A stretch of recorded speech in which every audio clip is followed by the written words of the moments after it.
사도행전 1장에서 우리는 예루살렘을 떠나지 말고 약속하신 것을 기다리라 라고 말씀하셨던 주님의 음성을 들을 수 있었습니다. 그리고 2장에서는 그 말씀에 순종한 제자들이 예루살렘으로 돌아갔고 약속대로, 주님의 약속대로 주의 성령의 임재를 경험하는 모습을 우리가 살펴보았습니다.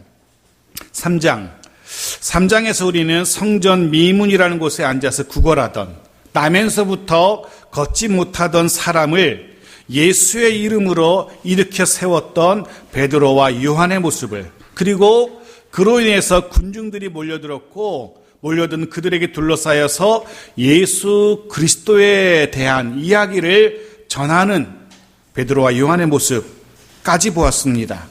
이어지는 오늘 본문 4장은 그렇게 군중들에게 둘러싸여서 예수 그리스도에 대해서 이야기하는 사도들을 막아서는 유대의 종교 지도자들, 그들의 모습을 보게 될 겁니다. 그들로부터, 그들의 막아서는 모습으로부터 이야기가 시작됩니다. 우리는 오늘 산헤드린 공회라는 무시무시한 회의장에, 재판장에 서게 되는 베드로와 요한을 만나게 됩니다. 근데 사실은 그 공회에 서게 되는 이 베드로와 요한의 모습을 바라보면서 아주 낯익은 모습이다, 익숙한 모습이다 라는 생각을 하게 되어집니다. 왜냐하면 얼마 전에 예수님께서 바로 그 자리에 그 모습으로 그 재판정에 서 계셨거든요. 근데 이제는 예수님의 제자 베드로와 요한이 바로 그곳에, 그 재판장, 그곳에 그때 그 모습 그대로 서게 되는 모습을 보게 됩니다. 사실은 더 정확하게 말하자면 그냥 제자 베드로와 요한은 아닐 겁니다. 이제는 성령으로 충만하게 변화된 제자 베드로와 요한의 모습을 보게 될 겁니다. 우리가 먼저 알 수 있는 사실은 교회가 시작됨과 동시에, 교회의 시작과 동시에 교회와 제자들을 향한 세상의 핍박도 시작되었다는 사실, 이 사실을 우리가 좀 기억할 필요가 있습니다. 교회가 시작됨과 동시에, 하나님 나라 운동이 시작됨과 동시에 사단 역시 하나님 나라 운동을 막아서기 시작했다는 겁니다. 교회가 출발하는 그 시점부터 그 출발 막아서는 사단의 세력도 동시에, 세상의 핍박도 동시에 일어났다는 사실을 우리가 기억할 필요가 있습니다. 그럼에도 불구하고 우리는 이어지는 사도행전의 기록 속에서 그 어떤 핍박에도 불구하고 교회는 중단 없이 커져가는, 성장하게 가는 모습을 우리가 살펴보게 될 겁니다. 그 어떤 핍박에도 불구하고 제자들은 두려움을 극복하고 담대히 예수는 그리스도라, 그 복음을 증거하는 모습들을 우리가 사도행전을 통하여서 살펴보게 될 겁니다. 그러면서 우리는 무엇이 교회를, 그 수많은 핍박 가운데서도 교회로 하여금 성장하게 했는지, 무엇이 두려움으로 인해서 예수를 버리고 도망했던 주의 제자들로 하여금 담대히 예수는 그리스도라, 그 복음을 전하는 자로 변화시켰는지, 무엇이 그렇게 바꾸었는지 우리는 확인하게 될 겁니다.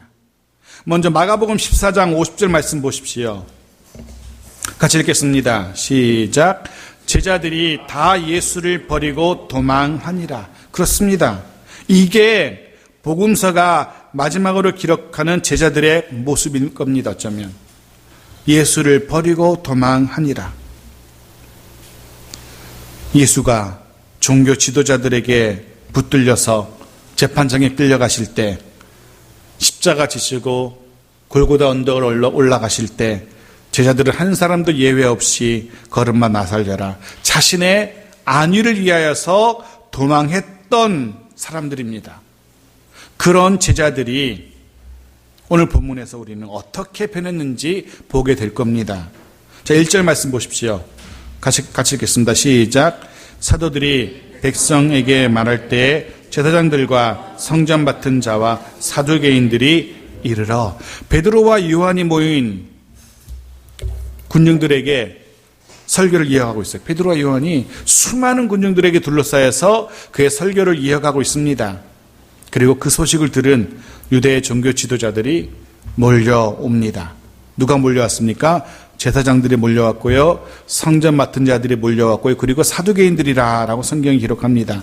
아시는 것처럼 제사장들은 하나님과 이스라엘 백성들 간의 중보자들입니다. 성전에서 제사를 주관하는 사람들입니다. 그들을 제사장이라 하죠. 그리고 두 번째 나오는 성전 맡은 자들. 이들 누굴까요? 성전 맡은 자들. 경비병들을 말한 겁니다, 사실은. 성전 맡은 자. 그 중에 이들도 역시 제사장입니다. 성전 맡은 자는 제사장으로, 제사장 중에서도 성전의 경비를 책임진 사람을 이야기합니다. 당시에는 약 200명가량의 제사장과 그리고 레위인들로 하여금 성전을 경비하게 했답니다. 성전 경비대죠. 그리고 이들을 통솔하는 이가 있었는데 이 사람이 성전 맡은 자고, 서열상으로는 대제사장 다음으로 서열 2위에 해당했다라고 하더라고요. 자, 이런 제사장들 그리고 성전 맡은 자들이 몰려옵니다. 이들 제사장들은 누구보다 하나님의 마음을 잘 아는 사람들입니다. 동시에 이들 제사장들은 누구보다도 백성들의 마음을 잘 알고 있는 사람들입니다. 그래야 하는 사람들이 제사장이었어요. 누구보다 하나님에 대해서, 누구보다 백성들에 대해서 잘 알고 있어야 되었고, 하나님의 마음과 백성들의 마음과 형편을 알고 있었어야 합니다. 하지만 우리가 알다시피 이들은 성경에 기록된 제사장들은 그렇지 못했습니다. 하나님 아버지의 마음을 알지 못했습니다. 심지어는 백성들의 형편도 그들은 살피지 않았습니다. 아니, 알려고 하지도 않았던 사람들이 당시 제사장들이었어요. 그저 자신들의 기득권을 유지하는 것, 이것이 이들 제사장들의 최대 관심사였습니다. 하나님의 마음, 백성들의 마음, 이런 것들은 관심도 없던 사람들이었어요. 이들의 모습 바라보면서 우리의 모습을, 우리를 한번 생각해 봤습니다. 이 시대의 그리스도인들이 이런 위치가 아닐까라는 그런 생각을 해봅니다. 이 시대의 그리스도인들, 저와 여러분들이 세상 그 누구보다 하나님 아버지의 마음을 잘 알아야 하는 사람들이 아닙니까? 우리 그리스도인들이 하나님의 백성들이니까. 그리고 우리는 동시에 우리가 함께 살아가는 이 세상 사람들, 어울려 살아가는 주변의 사람들의 형편도 잘 알고 있어야 됩니다. 그래야 그들을 위해서 중보하며 기도할 수 있기 때문에 그렇습니다. 해서 성경은 저와 여러분을 이 시대의 제사장이라고 얘기합니다. 이 땅의 모든 그리스도인들을 제사장이라고 이야기해요. 하나님과 그들 사이에 선 우리들입니다. 둘 사이에 서서 이 둘을 화평케 해야 하는 저와 여러분들입니다. 제사장의 직분을 감당해야 됩니다. 그러하기 위해서 하나님 아버지의 마음도 알아야 되고 백성들의 형편도 알아야 됩니다. 이 역할을 잘 감당할 수 있는 저와 여러분들이 되어지기를 간절히 소원합니다. 마지막 한 사람, 사두개인들. 이들은 유대교의 한 종파라고 할 수 있는 사두개파에 속한 사람들입니다. 이들에 대해서 간단히 설명하자면 아주 부유한 세속적인 종교인들이라고 말할 수 있어요. 세속적인 종교인이라고. 말이 종교인이지 실상은 종교적인 것에는 그리 관심이 없던 사람들이 사두개인들이에요. 오늘날 이 시대의 표현으로 말하자면 무늬만 남은 그리스도인이라고 말할 수 있어요. 전혀 그리스도인 같이 살아가지 않으면서 무늬만 그리스도인인, 무늬만 교인인 사람, 그 시대의 사두개인들이었습니다. 이들은요, 심지어 영혼의 불멸도 믿지 않았어요. 종교성이 없습니다. 부활도 믿지 않습니다. 천사의 존재도 믿지 않습니다. 영적인 것에 대해서 그리 관심이 없어요. 영혼도 믿지 않고 부활도 믿지 않고 천사의 존재도 믿지 않고 무슨 종교인이라 할 수 있어요. 이들은 그저 세상의 것들을 즐기기 원했던 사람들입니다. 이런 사람들이 몰려옵니다. 베드로와 요한에게 몰려옵니다. 이 사람들이 베드로와 요한이 들려주는 설교의 말씀, 예수는 그리스도라는 이 이야기를 듣고 싶어서 온 게 아닐 겁니다. 왜 찾아왔습니까? 베드로와 요한을 붙들기 위해서, 잡기 위해서예요. 2절 말씀 보십시오. 2절 같이 읽죠. 시작. 예수 안에 죽은 자의 부활이 있다고 백성을 가르치고 전함을 싫어하여. 이 본문 2절은 베드로와 요한을 찾아온 이들의 감정을 고스란히 표현하고 있어요. 싫어하여라는 이 단어 속에 싫어하여. 이 단어는요, 그냥 좀 싫은 정도가 아니에요. 너무 싫어서 막 그냥 괴로움을 느낄 정도로 싫어한다라는, 너무 꼴도 보기 싫을 정도의, 그 정도의, 눈에 띄기만 하면 한 대 쥐어받고 싶을 정도의, 너무 싫어서 마음이 막 그냥 괴로울 정도의 엄청난 그런 감정을 표현하는 단어입니다. 얼마나 싫어하는지. 거기다가 우리말에는 이 단어가 맨 끝에 있는데요, 원문은 맨 앞에 있어요. 얼마나 싫은지를 잘 보여주고 있는 겁니다. 분노가 지금 부글부글 끓어서 분노로 가득한 상태로 씩씩거리면서 달려오고 있는 겁니다. 그리고 오늘 본문은 도대체 무엇이 이들로 하여금 이렇게 분노하게 했는지도 말해주고 있어요. 뭘 싫어했습니까? 이들이 가르치고 전함을 싫어했다라고. 두 가지입니다. 원문은 분명히 두 가지로 나뉘어져 있어요. 가르침과 전함을 싫어했다라고 두 가지. 가르침과 전함.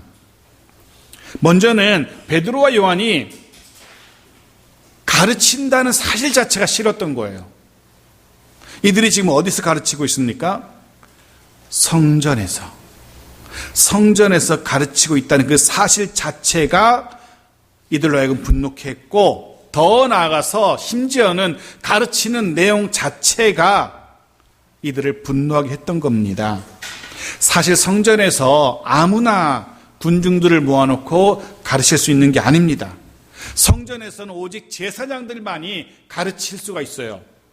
혹은 제사장들이 허락한, 제사장의 허락을 받은, 제사장들이 인정한 랍비들만이 성전에서 누군가에게 가르칠 수 있는 거예요. 근데 베드로와 요한은 제사장들의 허락도 받지 않고, 우리는 말하면 불법이죠. 불법적으로 사람들을 모아서 가르치고 있었던 겁니다. 그러니 제사장들의 입장에서는 제사장의 권위에 도전한 것으로 여길 수도 있었을 거예요. 입장을 바꿔놓고 생각하면 화가 날 만도 합니다. 그런 것과 똑같아요. 제가 주일 오전에 왔는데 다른 교회에서 와서 여기서 예배를 드리고 있다고 해봐요. 화가 안 나겠습니까? 그런 것과 비슷하다 생각되면 뭐 화가 날 수도 있겠다라는 생각을 할 수 있어요. 근데 사실은 이들을 정말 분노하게 한 것은 그들의 가르치는 행위 그 자체 그뿐만이 아니었습니다. 그들의 전한 내용이 이들을 화나게 한 겁니다. 전한 내용이. 그들이 전한 내용이 무엇입니까? 예수의 부활에 대한 이야기였어요. 예수의 부활에 대한 이야기. 예수의 부활은 당시에 아주 민감한 주제였어요. 왜냐하면 군중들 사이에 암암리에 살며시 그 이야기가 퍼지고 있었거든요. 예수란 사람이 살아났대, 부활했대, 승천했대, 이런 이야기가 군중들 속에 슬며시 퍼지고 있었어요. 종교 지도자들의 입장에서 이 이야기가 아주 듣기 싫었던 이야기입니다. 왜냐하면 예수가 부활했다는 사실은 자신들의 재판이, 즉 예수를 죄 있는 자로 십자가에 매달아 죽인 자신들의 그 재판과 행위가 불법적이었다는 사실을 증명하는 것이기 때문에 그래요. 그가 정말로 하나님의 아들이었다는 사실이 증명되는 것이기 때문에 이 부활이라는 사실은, 부활이라는 주제는 굉장히 민감한 주제였어요. 예수가 하나님의 아들이었구나 는 것을 인정하는 것이기 때문에. 게다가 이들 구성원들 중에 제사장들, 성령 맡은 자, 사두개인들 중에 한 축을 담당하는 사두개인들은 부활 자체를 인정하지 않는 사람들이었어요. 죽은 자의 부활을 인정하지 않는 사람들인데 베드로와 요한이 죽은 자의 부활을 지금 이야기하고 있는 거예요. 그러니 분노할 수밖에 없었던 겁니다. 자신들의 교리가, 부활은 없다라는 자신들의 교리가 잘못됐다는 사실을, 자신들의 가르침이 허구였다는 사실을 이 베드로와 요한이 지금 이야기하고 있기 때문에 그 내용이 참아낼 수가 없는 주제였던 겁니다. 그래서 몹시도 싫어합니다. 분노합니다. 당시만이 아닙니다. 이 당시에만 주의 백성들을 세상이 싫어했던 것이 아니라 지금도 그렇습니다. 지금도 세상은 교회와 그리스도인들 그런 좋은 눈길로 쳐다보지 않죠. 교회와 그리스도인들이 복음을 전하는 것 그리 호의적인 눈으로 좋아하지 않습니다. 외면하고 부정하고 때로는 분노하기까지도 합니다. 왜냐하면 복음은 그들의 죄를 드러내기 때문에 그래요. 그들의 죄인임을 드러내기 때문에 그래요. 그래서 회개하라고 이야기하고 교회로 주님 품으로 돌아가라고 얘기하지 않습니까? 그들이 지금 걸어가고 있는 삶의 방향이, 삶의 목적이, 삶의 방식이 잘못되었다라고, 그러니 돌아오라고 교회가 이야기하잖아요. 그 이야기를 좋아할 리가 없습니다. 그 이야기 들으면서 당신 말이 맞습니다, 그렇게 인정하는 사람들이 없는 게 당연한 겁니다. 그럼에도 불구하고 우리는 계속해서 전해야 됩니다. 그들이 죄인임을 전해야 되고 그들이 잘못된 죽음의 길을 향해 가고 있음을 계속해서 들려줘야만 됩니다. 세상이 우리의 가르침과 전함 싫어한다는 사실 이상하게 생각하지 마십시오. 그게 정상입니다. 그들이 우리를 향해 분노하는 것 정상입니다. 심지어는 누가복음 21장 이렇게 말합니다. 21장 11절 보십시오. 같이 읽죠. 시작. 이 모든 일 전에 내 이름으로 말미암아 너에게 손을 대어 박해하며 회당과 옥에 넘겨주며 임금들과 집권자들 앞에 끌어가려니와. 말세에 일어날 일에 대한 주님의 예언의 말씀입니다. 주님 뭐라고 말씀하십니까? 예수의 이름으로 박해를 당하고 높은 자들에게 끌려가는 일이 있을 것이라 라고 주님이 말씀하셨어요. 베드로와 요한처럼, 오늘 사도행전 4장의 베드로와 요한처럼 말입니다. 간혹 믿음 없는 가족들에게, 믿음 없는 친구들에게 무시당하고 외면당할 때 그들의 무시와 외면 그거 당연하게 생각하십시오. 이상하게 생각하지 마시고 그것 때문에 분노하거나 좌절할 필요 없고 오히려 기뻐해야 됩니다. 내가 믿음 생활 잘하고 있다는 증거이기 때문에 기뻐하는 게 오히려 맞습니다. 주님은 말씀하셨죠. 하늘의 상을 끌 것이라고. 하늘의 상을 끌 것이라고 해서 세상에서 당하는 핍박으로 인하여 기뻐하고 기뻐하라 라고 주님은 우리에게 가르치셨습니다. 세상에서 우리가 무시당하고 조롱당하고 외면당할 때 오히려 기뻐할 수 있는 우리 모두가 되어지길 바랍니다. 계속 봅시다. 3절입니다. 같이 읽죠. 시작. 그들을 잡음에 날이 이미 저물었으므로 이튿날까지 가두었으나 잡음에 체포를 말합니다. 단순히 베드로와 요한의 손을 붙든 거 말하는 게 아니고요. 생명과 안전을 위협하고 해를 강하기 위해서 체포한 거예요. 오늘로 말하면 수갑을 채우고 구속한 겁니다. 다시 한번 말씀드립니다. 기억하십시오.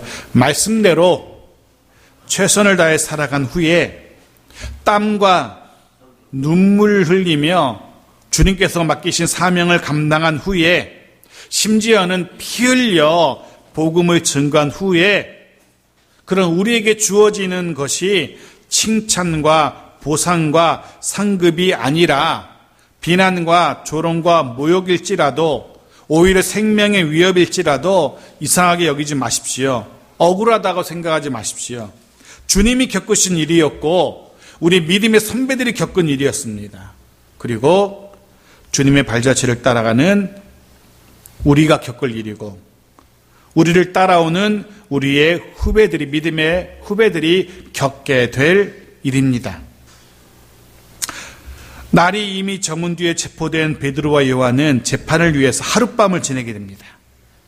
무엇을 할 수 있습니까? 유대 법률은요, 해가 진 후에 일어나는 재판은 불법적인 재판이라고 규정하고 있어요. 해가 진 뒤에는 그 어떤 재판도 열리지 않습니다. 우리로 말하면 그 관공서 같은 데 가면 일과가 딱 마치면 문을 잠그잖아요. 마찬가지로 유대의 법률도 해가 지면, 일과가 마치면 재판정은 열리지 않습니다. 그 어떤 일이 있어도. 이 이야기는 물론 이미 다 지난 이야기지만 해가 진 후에도 재판을 받았던 분이 계셨죠. 누구죠? 예수님 해가 다 졌음에도 불구하고 재판을 받았어요. 즉, 그 재판 자체가 불법적이었다는 사실을 우리가 이 본문에서도 알 수 있어요. 그렇게 어쨌든 날이 저물어서 재판이 열리지 않고 그 이튿날 날이 밝기까지 기다려요. 그리고 이어지는 4절의 기록을 보십시오. 4절입니다. 같이 읽죠. 시작.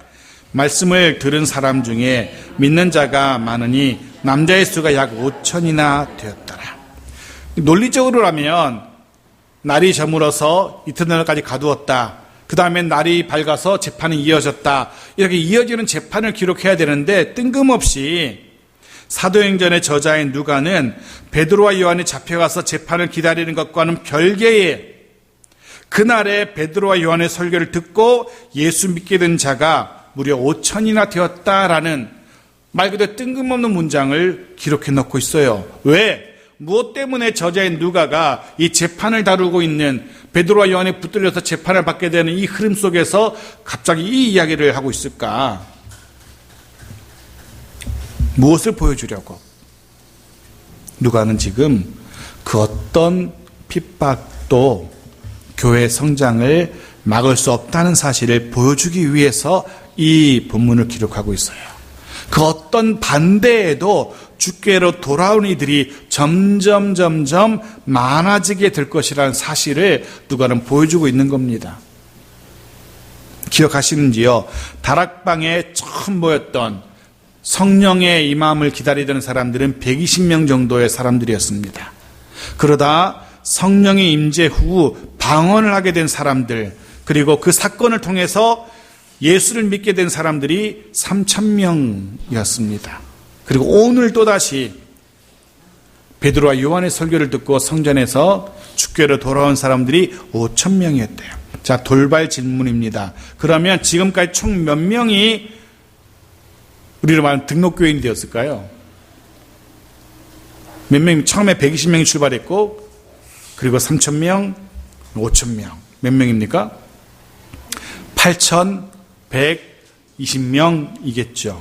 어쩌면 오늘 본문에 기록된 이 5,000명이 지금까지 다 돌아온 사람들의 총수일 수도 있어요. 총합일 수도 있어요. 즉 8,120명이 아니라 5,000명이 전체 다일 수도 있어요. 그렇게 해석하기도 하더라고요. 120명도 이 5,000명에 속하고 3,000명도 이 5,000명에 속하고, 즉 요때 돌아온 사람은 약 2,000여 명 정도, 이렇게 해석하기도 하더라고요. 중요한 건 아니고, 중요한 것은 몇 명이냐가 중요하지 않습니다. 중요한 건 어떤 도전에도 복음은 중단 없이 전해졌고, 어떤 핍박에도 주께로 돌아오는 이들은 늘어만 갔다는 사실, 이게 중요한 겁니다. 이 사실을 보여주려고 누가는 지금 이 기록을 우리에게 전해주고 있는 겁니다. 이런 은혜가, 이런 복이 그 어떤 장애에도 불구하고 부흥하고 성장하는 이런 복이 우리 교회와 우리 가정과 일터에도 있기 원합니다. 이런 부흥의 은혜가, 성장의 복이 이 시대, 이 땅의 모든 교회 가운데에도 있기를 주의 이름으로 축원합니다. 드디어 날이 밝고 재판이 열립니다. 5절 보십시오. 같이 읽죠. 시작.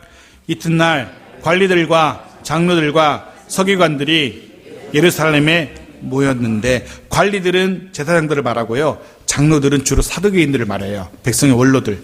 그리고 서기관, 바리새인들이 모여듭니다. 그리고 이어지는 6절 기록 보십시오. 같이 읽죠. 시작.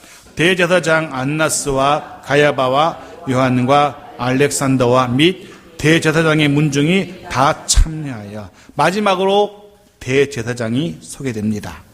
가야바. 두 번째는 가야바는 앞에 나왔던 안나스라는 사람의 사위예요. 그리고 뒤에 나오는 요한은 가야바의 아들. 지들끼리 다 해먹고 있는 거예요, 지금. 사위와 그 사위의 아들이 지금 다 해먹고 있어요.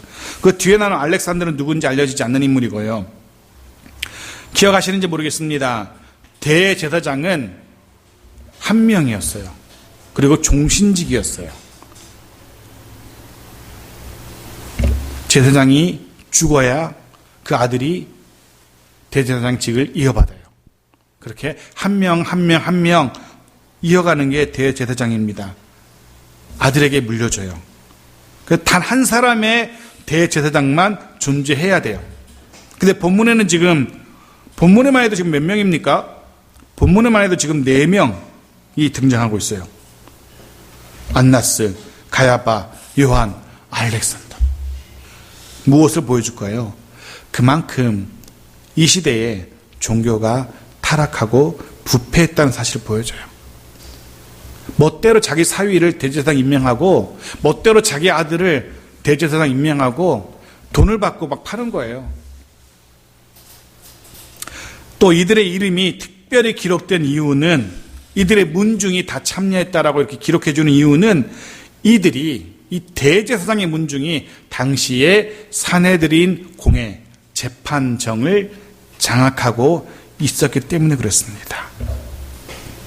어쩔 수 없이 이스라엘이라는 나라, 유대교라는 종교 자체가 종교성을 중심으로 이루어졌기 때문에 대제사장이 중요할 수밖에 없어요.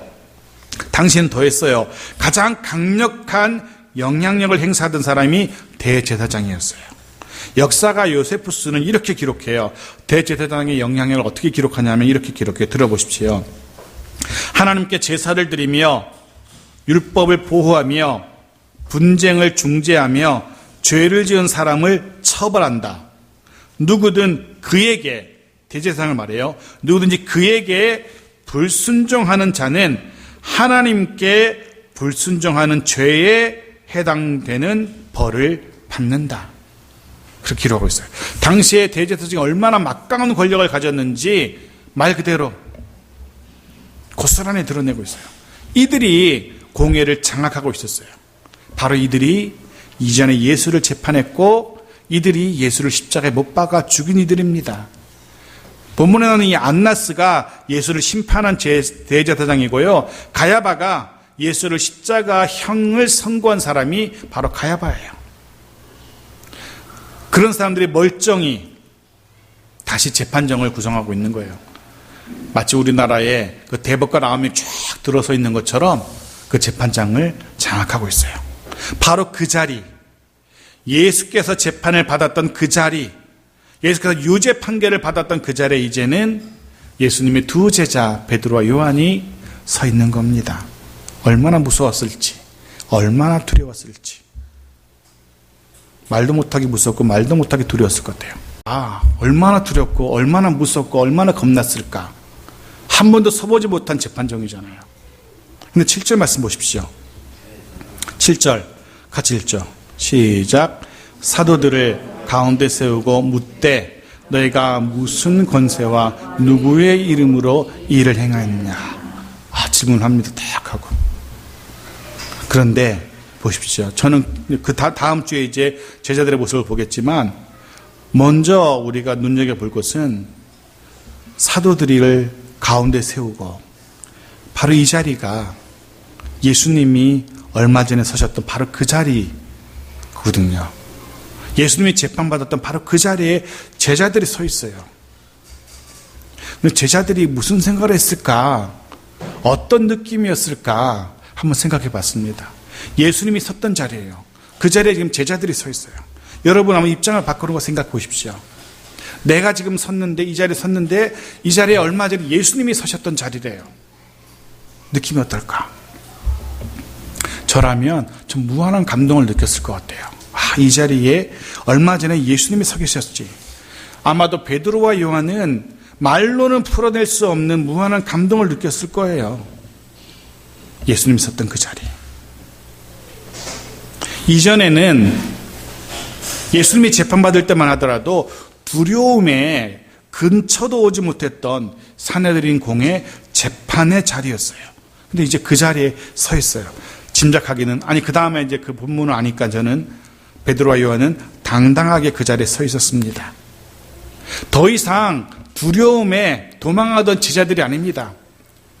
이전에 베드로와 요한 같았으면 그 재판장에 서서 제대로 서 있지도 못했을 거예요. 그 두려움에 다리를 사시나무 떨면서 주저앉아 버렸을 거예요. 그런데 그렇지 않습니다. 그들은 그 가운데 당당하게 서 있습니다. 더 이상 두려움에 떨었던 도망했던 제자들이 아니에요. 오히려 주님이 서셨던 그 자리에 자신들도 서게 되었다는 그 사실로 인해서 감사하고 또 감사했을 겁니다. 생각해 보십시오. 제자들에게 있어서 스승이 서셨던 자리에 자신도 선다는 그 자체가 얼마나 큰 감동이고 큰 기쁨이었을지. 그 자리에 서게 하신 주님을 향하여서 무한한 감사의 기도를 드렸을 겁니다. 비록 그 자리가 사람들에게 박수받는 자리는 아니었지만, 비록 그 자리가 사람들로부터 환영받는 자리는 아니었지만, 아니 오히려 죽음의 위협이 있는 자리였지만, 주님이 서셨던 그 자리에 섰다는 이유만으로 이 두 제자는 무한한 감동을 느꼈을 것이고 감사하고 또 감사했을 겁니다. 지난주 우리는 멀지 않은 지난주에, 가까운 지난주에 우리는 추수감사주일을 지냈습니다. 저만 지낸 게 아니라 여러분도 지냈을 겁니다. 추수감사주일을 지내면서 우리는 감사에 대한 말씀도 나누었고요. 여전히 감사에 대한 묵상이 남아있는, 아니 더 깊어지는 그런 계절입니다.